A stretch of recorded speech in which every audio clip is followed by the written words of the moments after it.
अली अमीन गंडापुर उसके जिनों से बढ़कर एक जिन। अली अमीन चाहेगा अपनी पॉलिटिकल एक्टिविटी को जारी रखना कि क्या उसके पीछे को खुफिया हाथ था। 100% वो कुछ अचीव करने आई। मैं नहीं समझ रहा हूं कि ट्रंप को पाकिस्तान के अंदर कोई अंदरूनी मुदाखलत करेंगे उनकी गवर्नमेंट को। एक आधी ट्वीट के तौर पर क्या फर्क पड़ जाएगा, एक ट्वीट आ गई एक शख्स की, आप उस ट्वीट के पीछे देखेंगे शहबाज गिल जैसे लोगों को। इनके सबूत है इमरान खान के, उम्र कैद है या फांसी। और बानी तहरीक इंसाफ खतरे की तरफ।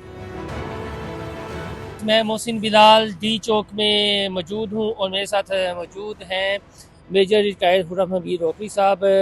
हमने इनका नवंबर यानी 24 नवंबर के बाद भी एक एक्सक्लूसिव इंटरव्यू किया था इस्लामाबाद में, और इन्होंने ये कहा था और हमें डेड श्योर किया था कि बुशरा बीबी एक जादूगरनी है और अली अमीन गंडापुर इनका बाप साबित होगा, जिस तरह बुशरा बीबी पीटीआई और इमरान खान को खिलाएगा। तो अब ये देखा कि किस तरह वो उनके साथ प्ले कर रहे हैं। तो ये हमें अब बताइएगा, यहाँ पर मौजूद है हरदात आ रहे हैं, पीछे पार्लियामेंट है।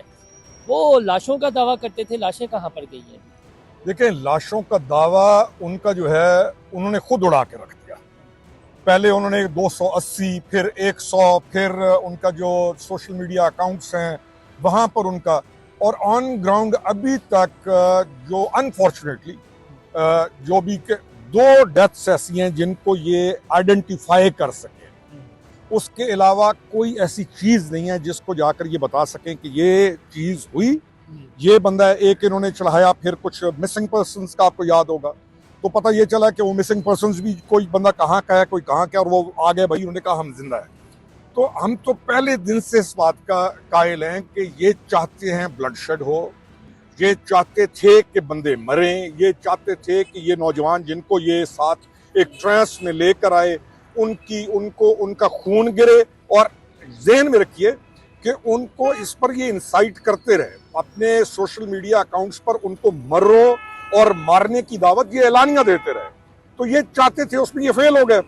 तो अब इनका तो बयानिया 24 से जो 26 तक का था वो बेहतरीन गवर्नमेंट की स्ट्रेटजी, और जो इदारे थे जो सिक्योरिटी नाफिज करने वाले इदारे और एजेंसीज हैं तमाम, उन्होंने इनकी इस ख्वाहिश को, इस शैतानियत को उन्होंने भांपते हुए अच्छे तरीके के साथ मैनेज किया कि ये इनका बयानिया जमीन बोस हो चुका है। अब कुछ हल्के ये कहते हैं कि अब मुक्तदरा को भी, जिसे हम इस्टेब्लिशमेंट भी कह सकते हैं, ये यकीन होता चला है कि ये किसी के इशारे पे सब कुछ अब कर रहे हैं। 100% यकीन। सबसे ज्यादा एजेंसीज जो होती हैं उनको आइडिया भी होता है, और उनको ये मालूम है कि इनकी जो रविश है, आप देखें ना, स्टेप बाय स्टेप देखें कि ये किसी बेहतरी की तरफ, कुछ तो अपने लोगों के लिए भी बेहतरी सोचते हैं ना, जो इनकी अपनी पार्टी है उसके लिए बेहतरी सोच लेते हैं, लेकिन ये कंप्लीट डिस्ट्रक्शन सोचते हैं, उनके लिए भी, अपनी पार्टी वालों के लिए भी, और मुल्क के लिए भी।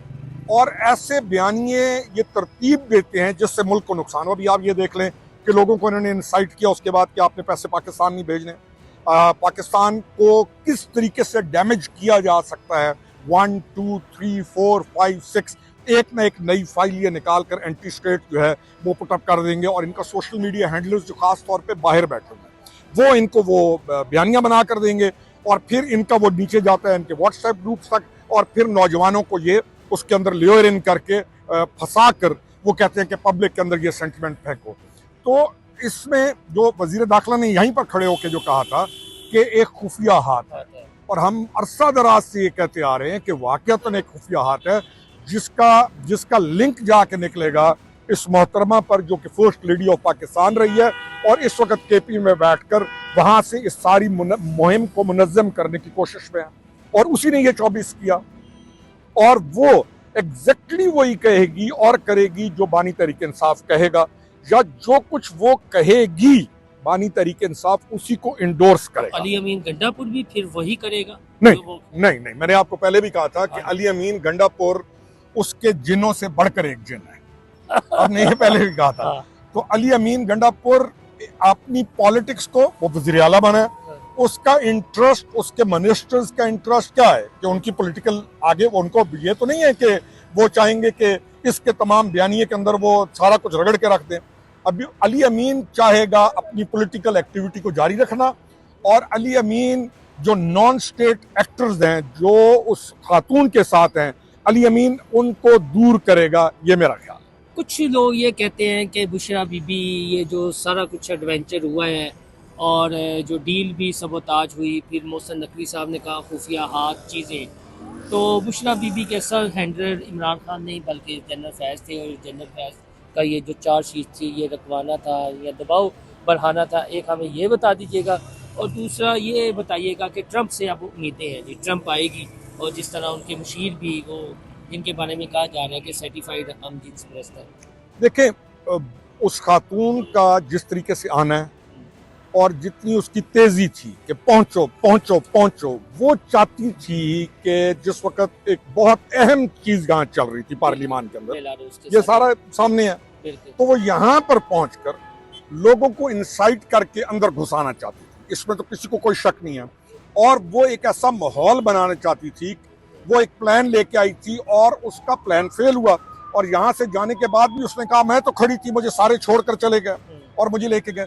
वो एक प्लान के मुताबिक आई थी, वो प्लान उसका फेल हुआ अल्हम्दुलिल्लाह। दूसरा आपका जो है क्वेश्चन कि क्या उसके पीछे को खुफिया हाथ था, 100% वो कुछ अचीव करने आई थी।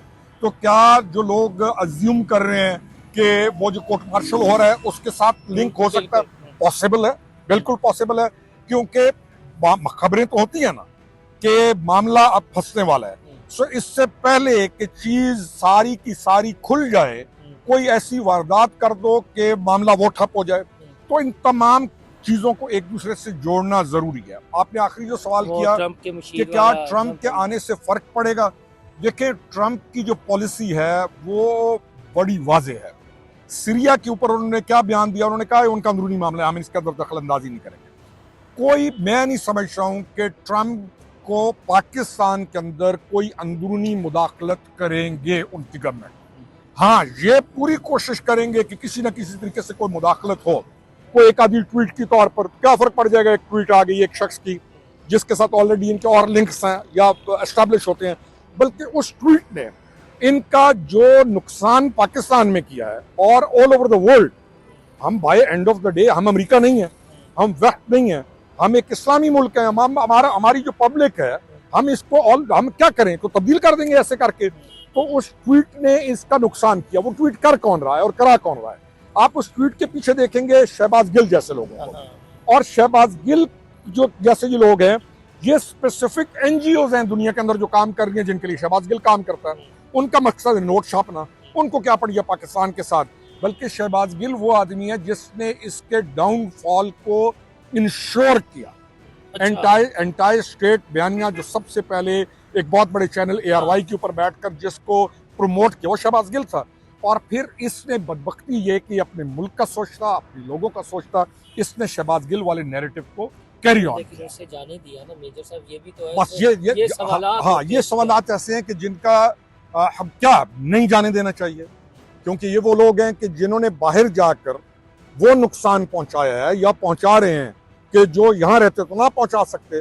तो ये एक ऐसी बहस है जिस पर है, ये एग्जिस्ट करती है। आखिर में ला बताइएगा एक सवाल जो पूरी पाकिस्तानी कौम पूछ रही है कि अगर इनके सबूत हैं इमरान खान के, तो फिर कब तक इंतज़ार किया जाएगा? और मिलिट्री कोर्ट में जा रहे हैं, मिलिट्री और ट्रायल हो रहा है, और उम्र कैद है या फांसी है, और बुशरा बीबी का क्या करना है रियासत ने अगर ये नहीं बाज आते? देखिए, उस FGCM के अंदर 4 नुकात उन्होंने पेश किए कि जनरल फैज़ पर ये एलिगेशन हैं। उनमें एक रियासती सियासी मामलात के अंदर मुदाखलत थी और दूसरा था ऑफिशियल सीक्रेट एक्ट। अब वो कोई अकेला तो नहीं था ना, वो ही wasn't doing it by himself, या कोई इदारे का मसला तो नहीं था, ये तो कौम का और मुल्क का मामला है। तो मामलात फॉर बानी तहरीक इंसाफ खतरे की तरफ। अब क्या मिलिट्री कोर्ट्स के अंदर ये केस जाएगा, ये एक सवाल है। क्या जाना चाहिए? क्वेश्चन नंबर मेरे लिए क्या इंपॉर्टेंट होगा, या मैं कैसे सोचूंगा कि क्या ये केस मिलिट्री कोर्ट में जाना बनता है? हाँ, बिल्कुल जाना बनता है।